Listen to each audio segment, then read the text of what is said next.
lot of people want to see me fail, and it ain't going to happen. You know, it ain't going to happen.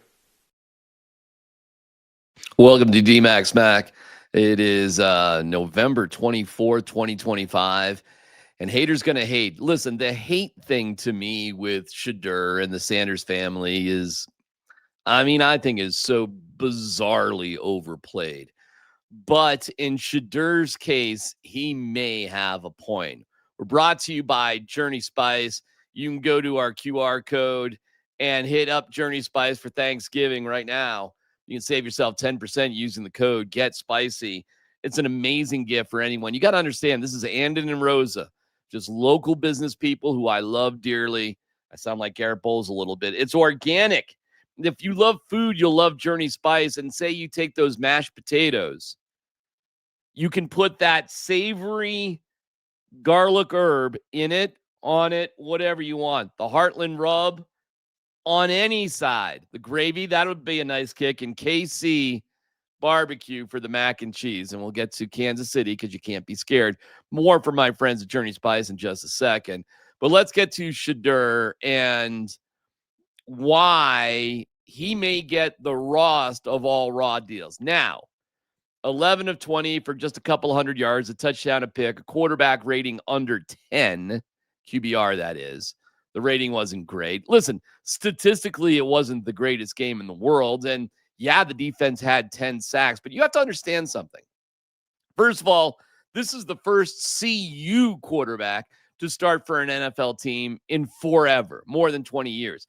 It's the first Browns rookie quarterback. And think about how many rookie quarterbacks they've had. It's the first Browns rookie quarterback in 30 years to win his first start. But yet Kevin Stefanski, the head coach, barely acknowledged Shedeur when he was giving out game balls. How about Corey? Every single time you're out there pinning those guys doing your job. Great job. Offense wasn't perfect. How about that big play by Sam at the end? IB, huge play. Q, huge play. Harold making a big play. And then another rookie making his first start. Nice job, Shedeur. Well done. There's that old saying, save the best for last. How about that fucking defensive performance? Listen, I'm not saying the defense didn't play great. Of course they did. And Myles Garrett has 18 sacks on the season, had 3 in the game, 4 tackles for a loss. I get it. I do get it. But how in the world does a coach not single out the rookie who just set a club record, an organizational record? How in the world don't you bring him up, give him a ball, and say thank you? Why? Because you don't want him. You don't want him. And you don't want him to start the next game. They're mum on it. They did not announce who their next starter is. In fact, they said, we'll see you on Wednesday. So they're kind of putting it off for a couple of days. It would be ridiculous if Shadur Sanders doesn't start the next game, which is home against the 49ers. Now, does he make people feel a little cringy with some of the things he says? What do you hope to show against this Raiders defense, your teammates, yourself, and these Browns fans with their play today? I'm who they've been looking for. Appreciate it. Right. That comes off as cocky. After the game, this comes off as cocky.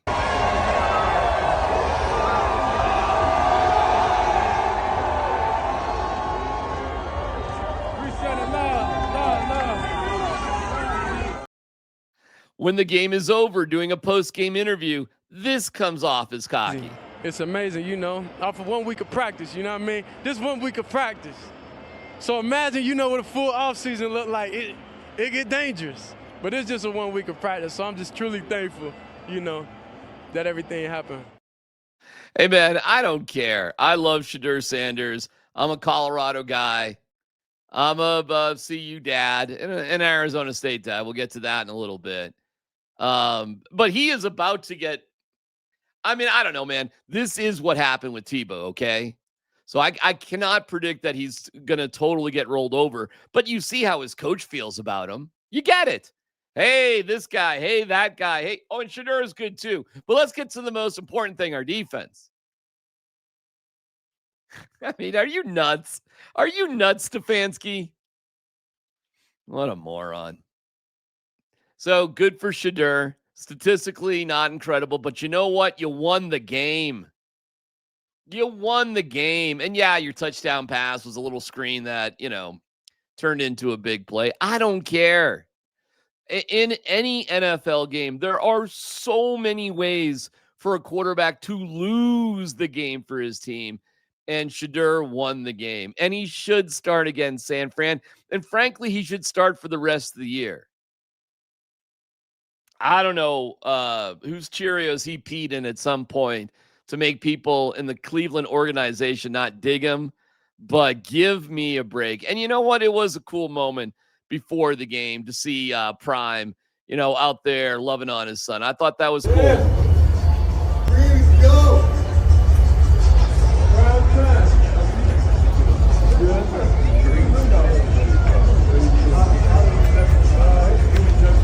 Go, 12, you got us, baby. The work already been done, bro. We already worked for this shit. You feel me? It's us. Let's do it. We believe. I believe in God. I believe in me. Let's do it. Hey, win on me. 1 on 3. 1, 2, 3. Go ahead. I love it. I love it. And he walked out into like 15 fans. Seriously, there were like 15 fans out there when he walked out. Not all that dissimilar to how many fans were in the stands at the end of the CU Arizona State game. So Shedeur should start. Deion Sanders isn't a good coach this year. Now, I guess that does equate to not being a good coach, period. But he is terrible in game management. He did not identify his personnel well by his own admissions this year. And he did not evaluate personnel in the most critical moment of the game against Arizona State. So what you had was Ronald Coleman, who's a tiny dude to walk on. And I love walk-ons and all their stories. But you realize every college football team has like 100 guys on the team. I mean, I have no idea why you're allowed to roster so many dudes, but inevitably you'll have a bunch of Charlie Offerdahl, try hard, good guys. At the end of the day, though, there's only a handful of real D1 players on any team. And those are the kids that should play in an age where the players in college get paid. Okay? So the fact that Ronald Coleman saw the field was stunning. The fact that he fumbled the football not being touched, I guess shouldn't surprise anybody. The fact he was ignored by his running backs coach, Marshall Faulk, was just kind of sad. And Prime, I don't know, dude. We want you to win. We want you to be a good coach, but you just ain't. 2 plays to me changed the whole course of the game. A fumble and explosion right after the fumble. The gentleman who fumbled, that's on me. I put him in the game to try to have a change of pace. Figure he was going to hit it, and he hit it, and he fumbled. It is what it is. Defensively, we got to do much better. We forced turnovers, and offensively, we got to score. Didn't do any of that. Yeah, Ronald Coleman on his fumble did have 14 yards, so I guess he did hit it, and then he spit it. And this is after Julian Lewis, who didn't look great, completed a pass to convert a 3rd and 23 in the fourth quarter, only being down 21-17. I mean, you had it. And then on the next play for Arizona State, Raleek Brown of ASU, who had 255 rushing yards, galloped for an 88-yard touchdown. Game, set, and match. And then the rest of it was just the embarrassing, this.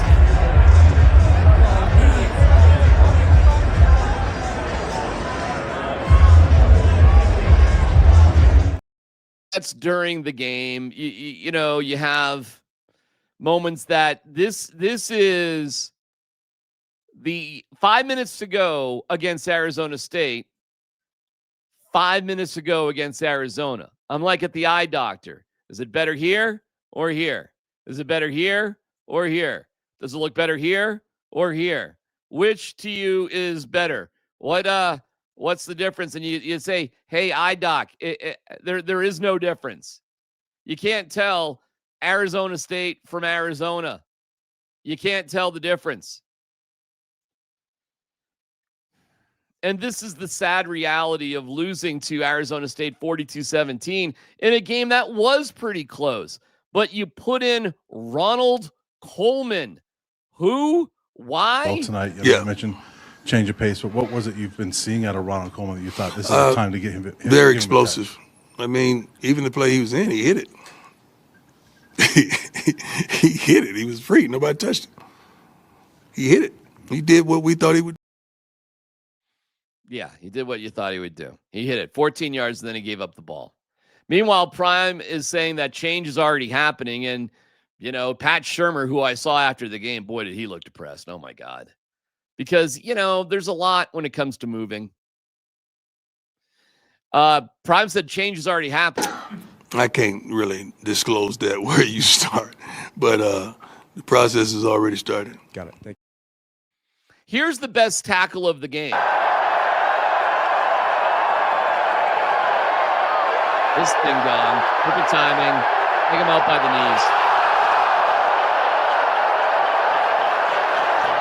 Hey, I did it. I was at the 50-yard line. The crowd's going nuts.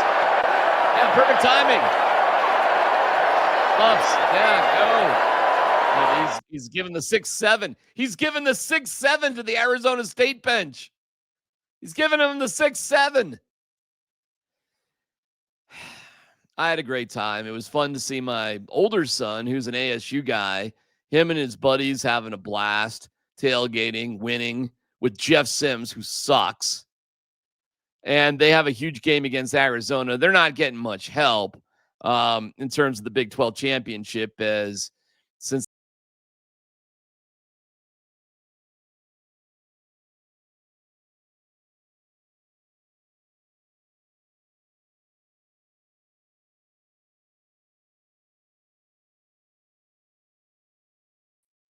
apologize for that glitch right there. Cincinnati is lost to BYU. And let's see here. It's going to be tough for Arizona State. It's not impossible. They are ranked. They are a top 25 team. So they need a little help. Listen, man, CU is playing Kansas State next week. Okay, Kansas State lost 51-47 to Utah. Utah's the number 12 team in the country, and Kansas State had this game won. They blew it. They gave up, they were up by, I think they gave up 16 points in the fourth quarter. So they unfortunately let it slip away. But some of the numbers in this game are staggering. Kansas State. Now, you have to understand, CU allowed 355 rushing yards to Arizona State. Kansas State against Utah, number 12 in the country. They allowed 472 rushing yards. 293 by Joe Jackson. Shoeless Joe Jackson. 24 carries, 293 yards, a long of 80, 12.2 per carry, 3 touchdowns. Wow. Now, obviously, Kansas State's defense blows. I mean, the total yards for Utah were kind of absurd. They had 551 total yards, 259 passing yards, 292 rushing yards. It took everything they could get it going in order to beat Kansas State. That is CU's next opponent in Manhattan during a bye week.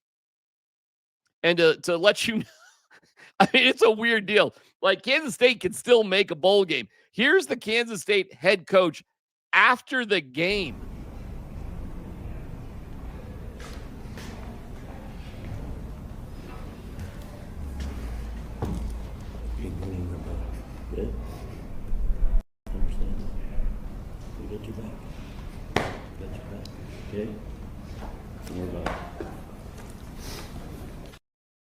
All right, that's Chris Kleiman melting down because he just, pissed away a great effort. They're going to come out after CU with everything. I mean, I'm talking everything. Everything. So, I don't know, man.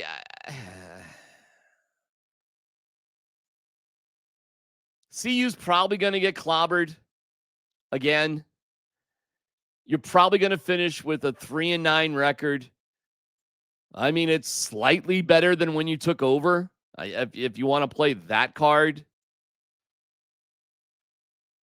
Kansas State is favored by 17.5 points. And mercifully, this CU season will come to an end. They have one win in the Big 12. That's against Iowa State when the fans rush the field. You're going to have to fire basically everybody if you're Prime. You're probably going to bring in 50 to 60 new players. You're going to have to really fight hard to keep Julian Lewis, to keep Jordan Seaton. I mean, I can't imagine why anybody that could play on a better team would want to stay at CU right now under these current conditions. Got me. Which one are you? A dog or a cat?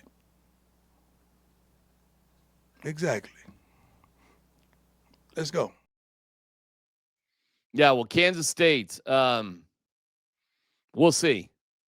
It's not great. I had a great time at the game. I'm happy for my older son at ASU. I'm disappointed. My younger son, by the way, even though it would have made a great family picture and we've been planning it for months, he decided to pick up some work at a catering job rather than actually go to the game. His reasoning was, why would I bother when I can make some money? And he didn't think to himself, well, mom and dad would really like a picture. So he worked and made money. And at the end of the day, he's probably smart to do so. He loves going to school at CU. And having a great football team would be an added bonus, but it's not a prerequisite. It's an incredible school. It'd be nice, though, to keep fans around so you don't have, the idiot students who don't have a job and maybe don't have a date.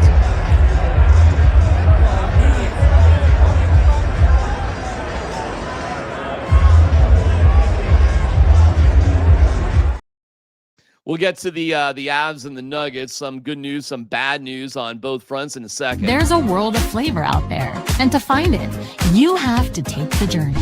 Journey Spice Company handcrafts the most premium spice and seasoning blends that have no sugar, no salt, are certified USDA organic, non-GMO, vegan-friendly, and always planet-friendly.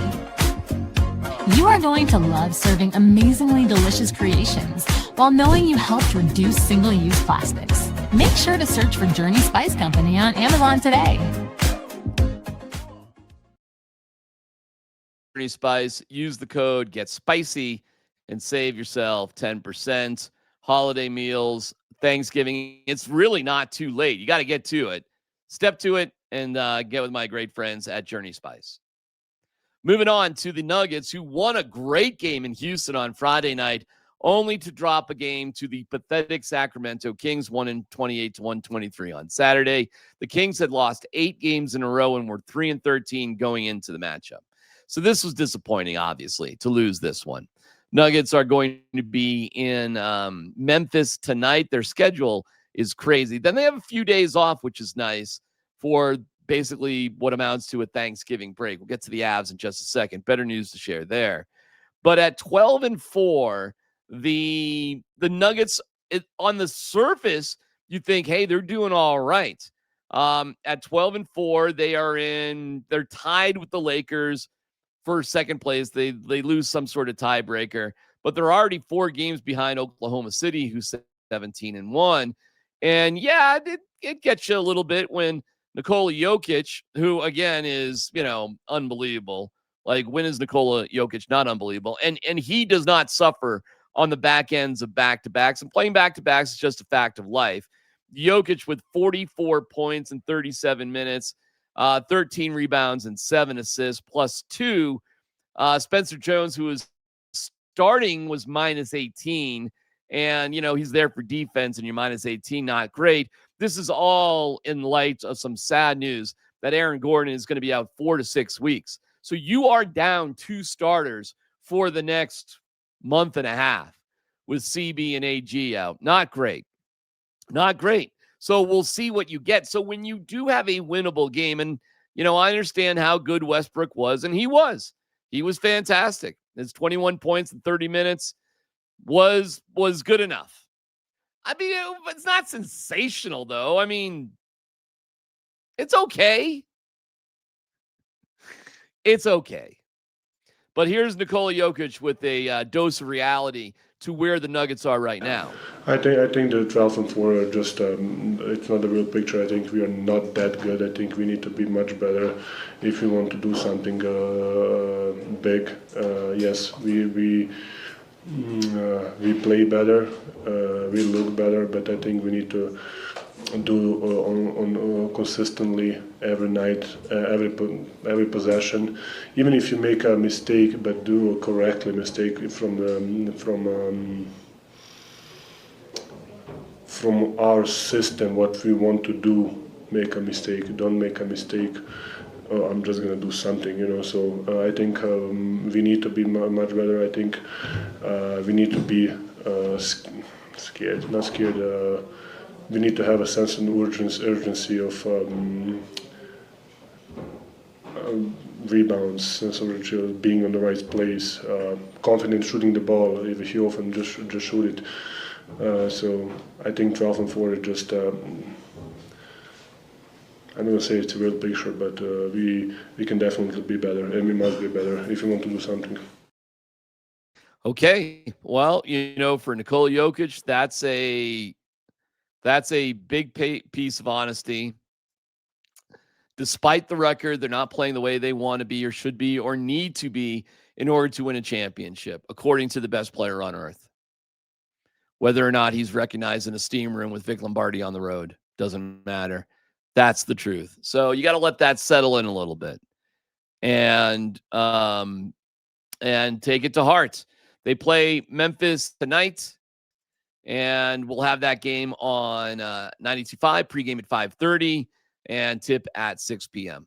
Moving on to hockey, where what a wagon, as the expression goes, the Colorado Avalanche are. 16-1-5, 37 points, 22 games in, 7 points, and the same amount of games over the Dallas Stars, who are tied for second in the league at 30 points with Carolina. That is remarkable. Anaheim at 29 points leads their division. They are, as the saying goes, a wagon.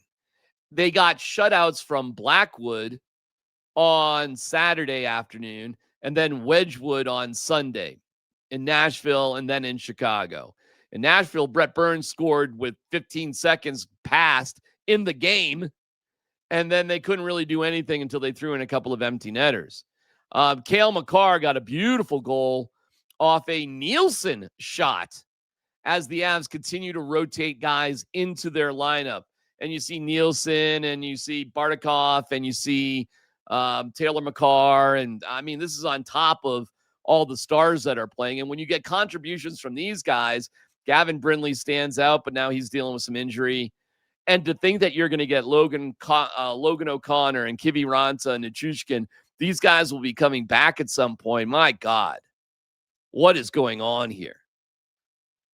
So for all these teams that are doing so well, the Avalanche are actually right now at the top of the heap. And yeah, it's great to have Scott Wedgwood. Here's Kiefer on the road with Kiefer was wearing a Masters outfit. But good for Kiefer for having clothes to wear on the road. Meanwhile, Cale Makar. Yeah, it's remarkable that they're still not playing their best.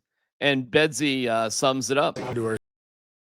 The Avalanche have won 9 games in a row, and it was an overtime loss to San Jose, so they still picked up points and won 2 games before that. The last time they did not pick up a point in a game was October 25th against Boston. It's the only regulation loss they have. They won in shutout fashion back-to-back games for the first time in club history. It's the 7th time that they've gone 2 games in a row, back-to-back games with shutouts. It's the first time in club history on back-to-back days for back-to-back games they've tossed shutouts. Remarkable. And they deserve all of our respect. It is impossible to think you could have had a better start to the year. And they're still not playing at full capacity. Scary. How in the world is any team, based off this Avalanche performance, going to beat them 4 out of 7 games? No clue whatsoever. We're brought to you by Journey Spice. Use the code GETSPICY and save yourself 10%. We love you, Journey Spice. The perfect complement to your Thanksgiving size is Journey Spice for the win. Your moment of Zen comes with a tribute to Josh Allen at Wyoming. And just to let you know, whether you like Josh Allen or you don't like Josh Allen, he doesn't like the CSU Rams. Again, this is at his jersey retirement. And this is a guy who lives and plays in Buffalo and in his spare time came to Wyoming. His wife must really love him. Love you guys. Thank you. God bless. Go Pokes. And it will always suck to be a CSU Ram.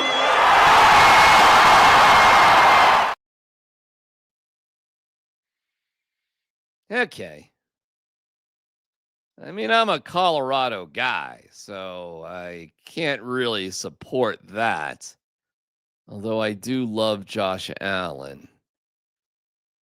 But I'm taking the Rams over the Pokes. Right? Love you guys. Thank you. God bless. Go Pokes. And it will always suck to be a CSU Ram.